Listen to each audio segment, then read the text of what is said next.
Et avant de vous libérer tout à fait, nous allons terminer par la vidéo surprise.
Il y a quelque temps, j'ai été sollicité par l'équipe du CNEMO.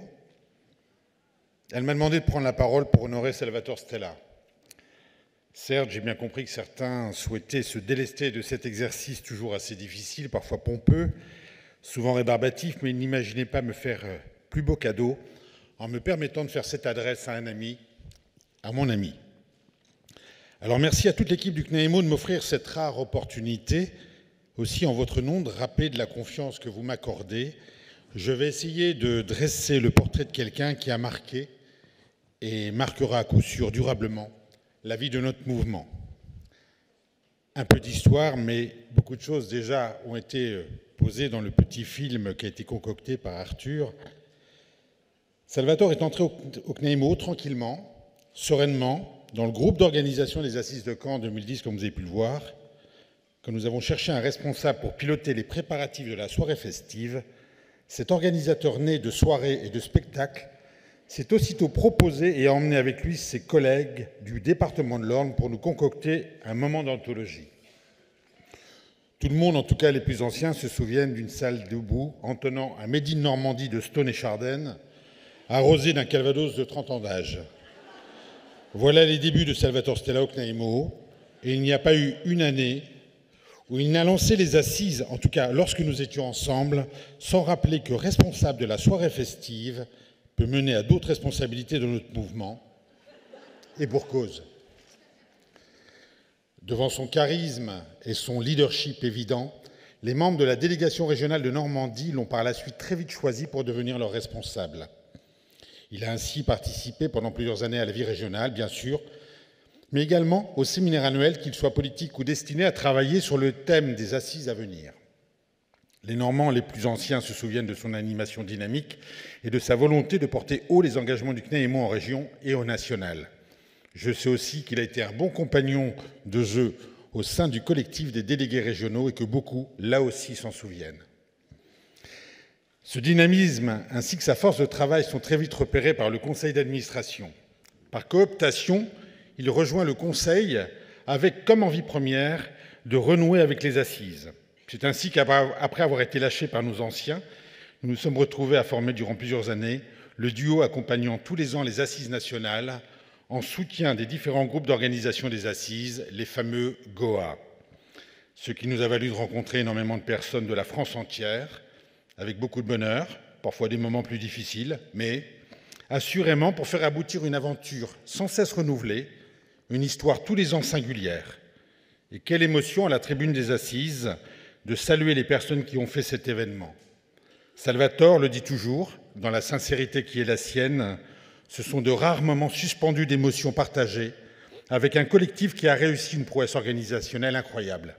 Et non, comme le disait un ancien administrateur, ce n'est surtout pas un miracle permanent, mais le fruit d'un énorme travail collectif.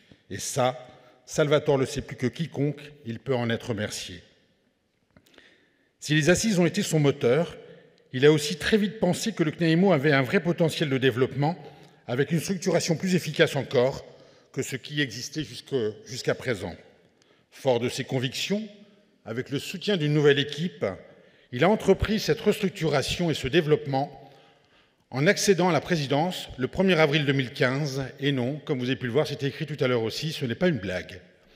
Et c'est le début d'une multitude de chantiers d'orientation nouvelles qui ont rendu le CNAIMO visible au national en sortant de l'entre-soi pour porter une parole vers l'extérieur et notamment en direction des pouvoirs publics.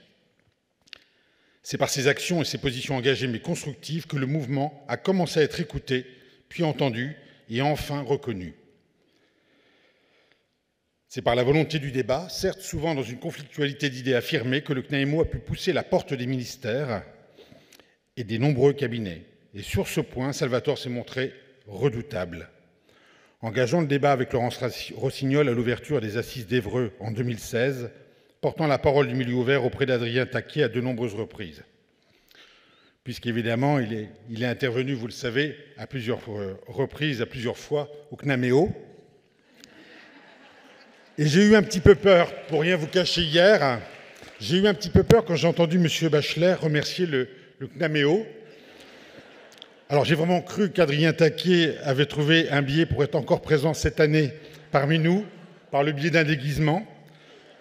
Mais après, j'ai écouté l'intervention et j'ai vite compris que ce n'était pas lui. Je disais donc qu'il a interpellé à plusieurs reprises Adrien Taquet, y compris et surtout pendant toute la période de crise sanitaire, alors qu'une vacuité s'emparait de nombreuses administrations et collectivités. Alors, ça n'a pas toujours été facile, car les échanges étaient souvent rudes, mais toujours justes. Et tous ses interlocuteurs le reconnaissent, Salvatore a toujours le souci de la justesse autant que de la justice. C'est ainsi qu'il est reconnu de tous pour ses qualités, par ses interlocuteurs extérieurs, mais également par tous les administrateurs du mouvement qui se sont succédés et qui sont encore nombreux à ses côtés aujourd'hui, car il permet à chacun de pouvoir s'exprimer, de dire ce qu'il a à dire, ce qui est un luxe dans une période où parfois le débat s'amenuise. Il a fait de ce mouvement une vraie instance démocratique, sans pour autant perdre l'objectif de l'efficacité dans la production d'idées et dans la réalisation de projets. Mais tel que je le présente, on a l'impression que c'était assez simple, mais ça n'a pas toujours été le cas. Le CNAIMO, c'est un espace de débat et de conflictualité, où il est aisé pour certains de bousculer les lignes qu'ils n'oseraient pas bouger dans leur service ou même chez eux. Ça fait partie du jeu des fédérations de bénévoles.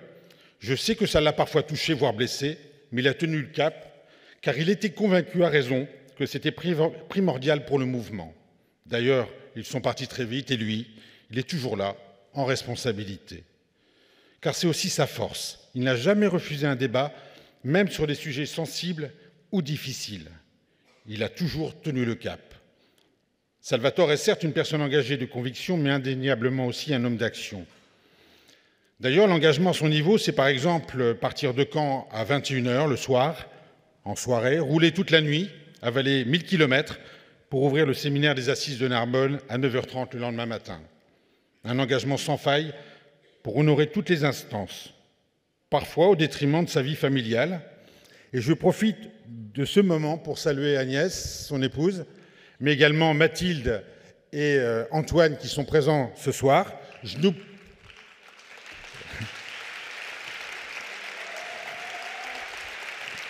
Je n'oublie pas évidemment Alexandre qui est un petit peu loin, puisqu'il est à Montréal, et Maude qui est à Paris. Donc c'est 4 enfants. Avec un clin d'œil appuyé et un peu spécial quand même pour Antoine, parce qu'Antoine, qui a 23 ans, c'est lui, vous imaginez, il n'a que 23 ans. Donc la chaîne CNEIMO TV, tous les petits films que vous voyez, toute la production maintenant audiovisuelle que vous voyez sur le site du CNEIMO, c'est Antoine qui, depuis le début, a mis tout ça en place bénévolement et gracieusement. Merci à lui.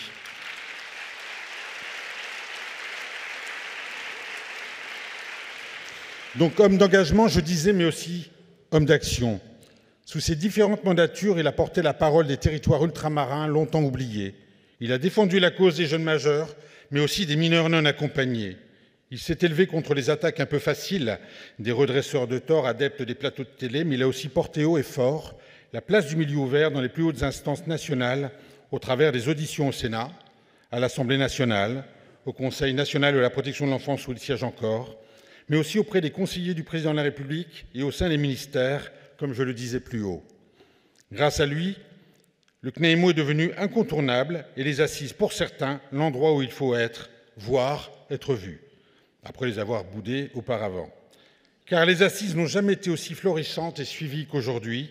C'est le plus grand rassemblement de professionnels de l'action sociale organisé à ce jour en France par une équipe de bénévoles. Et on peut dire que largement, Salvatore a réussi ce vrai pari quand il a pris la présidence. Outre les assises, Salvatore a apporté un souffle nouveau au CNEIMO, une professionnalisation et une organisation solide, lui conférant aujourd'hui une très grande visibilité. Sous son impulsion, la commission formation et la déléguée générale du CNEIMO ont engagé la certification Calliope, permettant ainsi au mouvement de proposer à ses adhérents un catalogue de formations ciblées à notre action et bien sûr de grande qualité. Il a impulsé la mise en place d'un conseil scientifique et structuré le carrefour d'observation de ressources et de recherche qui soutiennent les différentes recherches menées sous l'égide du CNEIMO. J'en veux pour preuve les différentes publications et ouvrages issus pour partie de ces travaux et qui font la part belle aux pratiques professionnelles et à leur évolution. D'ailleurs, je vous invite à vous rendre sur le stand du CNEIMO.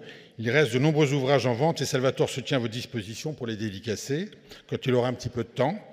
Et là aussi, et c'est à l'image de son militantisme, toutes les publications sont au seul profit du CNEIMO. Certains, et lui particulièrement, comprendront ce clin d'œil. Il a aussi souhaité donner une plus grande visibilité à la Commission Europe pour porter une conscience de la destinée commune des peuples européens en affirmant les valeurs de solidarité dans lesquelles doivent se reconnaître l'ensemble des travailleurs sociaux. Délégué régional par le passé, comme je le rappelais, il a eu le souci de nourrir le mouvement de toute l'énergie de la vie régionale. Il sait ce que le CNEIMO leur doit, car ce sont des fourmilières actives et indispensables, comme on a pu le voir aujourd'hui, et c'est l'une des plus grandes forces du mouvement, enviée par de nombreuses autres fédérations. Et je n'oublie pas tous les groupes de travail qui ont fleuri ça et là pour porter une position du mouvement ou interpeller élus et responsables, pas plus que je n'oublie les différentes instances de fonctionnement, bureaux, CA, AG, mais aussi sa présence dans les différentes commissions afin de soutenir les projets et parfois rappeler le cap décidé en CA. Que d'impulsion ou de réaffirmation de l'identité du Carrefour national de l'action éducative en milieu ouvert. Quelle visibilité et quelle lisibilité du mouvement aujourd'hui grâce à toi. S'il est ce qu'il est aujourd'hui, ce n'est pas trop de dire que c'est parce que Salvatore a su emmener depuis toutes ces années son équipe de professionnels et de bénévoles qu'elle mérite. D'ailleurs, le 12 novembre dernier, ce mérite a été reconnu et joyeusement fêté. Ce 12 novembre, Salvatore a été nommé au grade de chevalier de l'Ordre national du mérite à la demande d'Adrien Taquet, qui est venu lui-même lui remettre sa médaille en Normandie au cours d'une cérémonie faisant une large place à son histoire, aux valeurs qu'il porte et défend, et venant souligner une juste reconnaissance. Une juste reconnaissance de la nation pour son implication dans la protection de l'enfance, pour son engagement dans tous ses collectifs militants, pour la défense et la promotion de l'action éducative en milieu ouvert. Mais le plus important, pour l'homme sensible qu'il est, c'est surtout et aussi la reconnaissance sincère et infinie de tous les compagnons de route, proches ou plus lointains, qui l'ont soutenu dans le chemin qu'il a tracé pour le CNEIMO. Alors tous ensemble, nous te remercions, Salvatore.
Heureusement que ce n'est pas demain matin, sinon ça serait très dur d'être sérieux.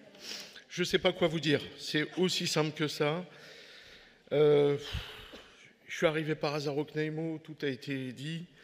On m'a demandé un jour de m'occuper de la soirée festive. Vous voyez, là, il n'y avait aucun plan, hein. Il n'y avait pas de deviendrai un jour président, etc. Je suis allé organiser une soirée festive.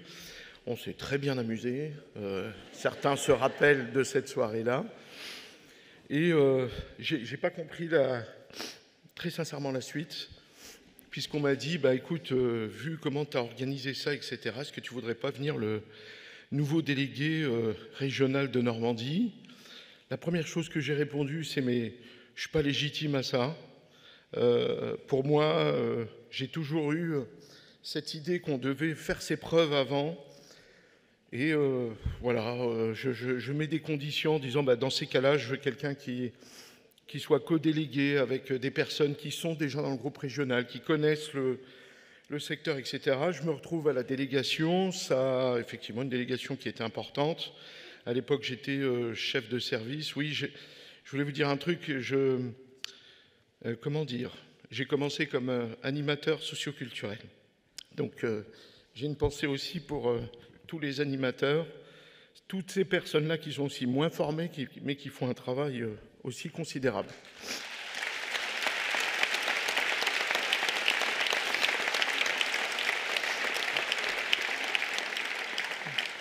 Donc voilà, trois années, trois années après, au niveau de la délégation régionale, et effectivement, vous avez, en tout cas Jean-Pierre et certains étaient là, une assemblée générale difficile, où à un moment donné, alors j'étais pas dans les instances, ni CA, etc., et je me suis levé, j'étais pas d'accord avec quelque chose, je l'ai dit avec ma façon, à la fois tout en rondeur, mais en disant les choses.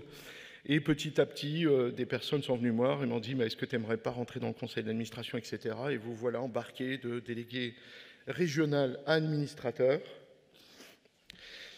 Et puis rapidement, administrateur représentant les associations. Et puis un jour émerge l'idée, certaines personnes sont venues me voir, émerge l'idée peut-être de prendre la présidence. Et je suis élu en 2015, donc président du CNEIMO, 5 ans après cette fameuse soirée festive, qui m'a emmené dans un truc après incroyable. Vous vous retrouvez face au pouvoir public, en tête-à-tête avec des ministres qui vous posent un certain nombre de questions. Je me suis retrouvé auditionné suite à la tribune qu'avaient fait les juges pour enfants de Seine-Saint-Denis en disant qu'il y a 18 mois d'attente, etc. Je me retrouve devant une commission parlementaire qui me pose des questions comme si on était les responsables de tout, c'est-à-dire pourquoi il y a autant d'attentes, pourquoi le milieu ouvert ne va pas plus d'une fois tous les 3 semaines ou un mois, pourquoi ci, pourquoi ça. Vous retrouvez, c'est très fatigant ce genre d'exercice, je peux vous le dire.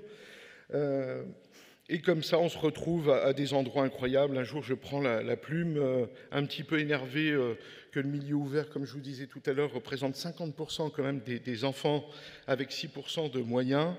Je prends la plume, j'écris au président de la République et je lui dis ce que je pense de la situation. 10 jours après, je reçois un retour du directeur, je ne sais plus comment on appelle ça, de l'Élysée. Enfin, je suis un peu ému là, je suis désolé. Et qui me dit le président de la République a lu votre courrier et souhaite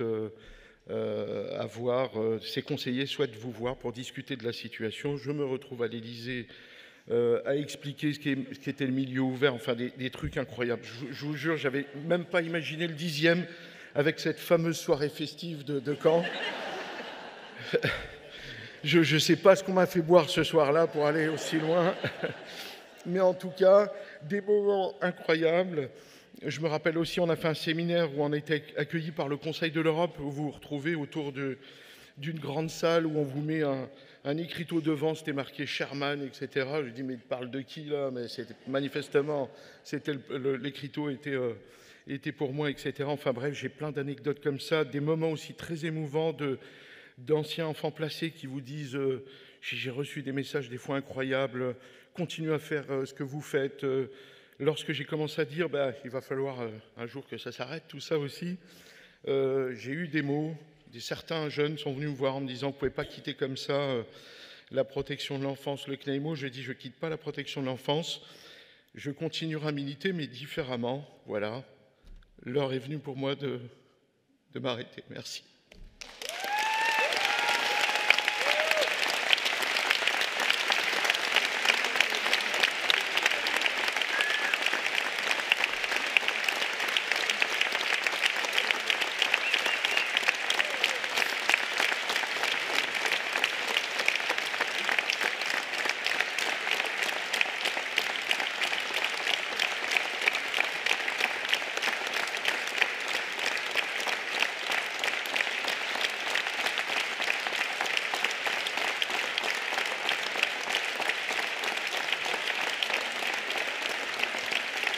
Je voulais juste rajouter quelque chose.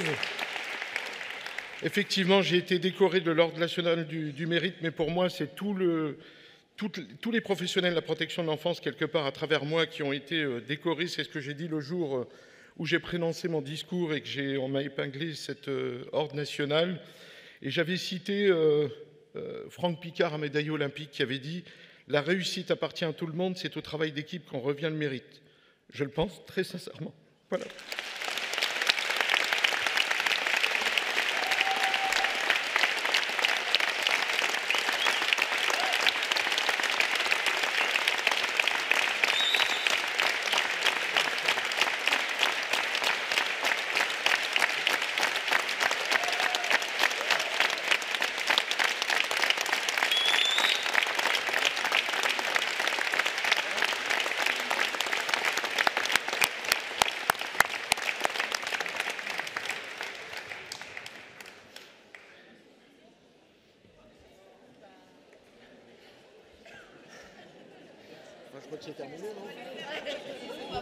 J'invite les membres du GOA qui sont présents à venir vous faire la petite choré. Ça vous fait une répétition pour ce soir et pour demain. Et si on peut lancer le jingle, merci.